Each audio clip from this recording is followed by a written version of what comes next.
அஸ்ஸலாமு அலைக்கும். Hi friends, இந்த வீடியோ கூட எனக்கு 1 வருஷம் ஆகிட்டு. லாஸ்ட் இயர் ரமதான் வந்து நான் இந்தியாவில் இருந்தேன். இந்த ரமதானுக்கு இப்போ நான் சவுதி அரேபியாவில் இருக்கேன்.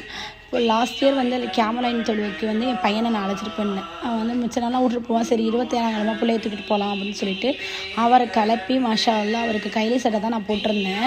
எனக்கு அவருக்கு கைலி சட்டை போட்டு பார்க்கணும் ஆசை. ஏன்னா எங்கள் வீட்டு சைடில் எல்லாருக்குமே பொம்பளை பிள்ளைங்க அதை சுடிதாரா கவுன் அந்த மாதிரி பார்த்துட்டு இவரை கைலி சட்டையில் பார்க்குறது மாஷா அல்லாஹ் அவ்வளோ சூப்பராக இருந்துச்சு. பிள்ளையை தூக்கிட்டு பள்ளிவாசலுக்கு போயிருந்தேன். நாங்கள் வந்து எங்கள் ஊரில் வந்து மிச்ச நாளாக கூட்டம் இருக்கும். ஆனால் 24 மணி நேரம் ரொம்ப கூட்டமாகிடும். அதனால் நான் முன்னாடியே போய் இடம் போட்டுட்டு வந்துட்டேன். இடம் போட்டுட்டு ஒவ்வொரு ஆளாக வீட்டில் இருக்க எல்லாரையும் அழைச்சிட்டு போய் பைக்கில் போய் பிக்கப் ட்ராப் பண்ணிவிட்டு நான் பேபிக்கு வந்து நல்லபடியாக வந்து கீழே வச்சு நாங்கள் தொழுதுட்டோம்.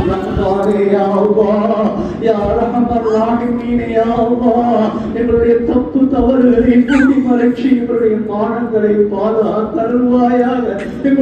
அஜத் வந்து மஷாலா சூப்பராக துவா செய்வாங்க.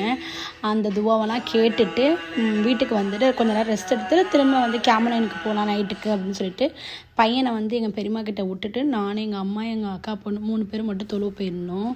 தொழுது வரையும் எனக்கு பயமாக இருந்துச்சு. பையன் முழிச்சிட்டா நான் என்ன பண்ணுறது, ஃபீட் பண்ணி விட்டுட்டு தான் போயிருந்தேன். இருந்தாலும் எனக்கு ஒரு பயம், ஐயோ குழந்தை முழிச்சிருவானோ அப்படின்ட்டு நல்லபடியாக தொழுதுட்டு எங்கள் ஊரில் வந்து 27ஆம் கிழமைனா அங்கே பள்ளிவாசலில் சாப்பாடு கொடுப்பாங்க. மசாலா நெய் சோறு, தால்ச்சா, கறி குழம்பு. இப்போ வந்து நம்ம வெளிநாட்டில் இருக்கோம், தனியாக நம்ம தான் சமைச்சு சாப்பிட்டுக்கணும். எங்கள் ஊர்லாம் அப்படிலாம் கிடையாது. லாஸ்ட்டு 10 நோம்பு அமல் செய்யுங்க, அல்லாக்காக அந்த ஒரு 10 நாள் நல்லபடியாக அமல் செய்யுங்கன்னு சொல்லிட்டு கையிலையும் கொடுப்பாங்க, பள்ளிவாசலையும் கொடுப்பாங்க. அதெல்லாம் ரொம்ப மிஸ் பண்ணுறேன். மஷா அல்லாஹ் இதே மாதிரி பாக்கியம் அடுத்த வருஷமாக கிடைக்கணும் இன்ஷா அல்லாஹ்.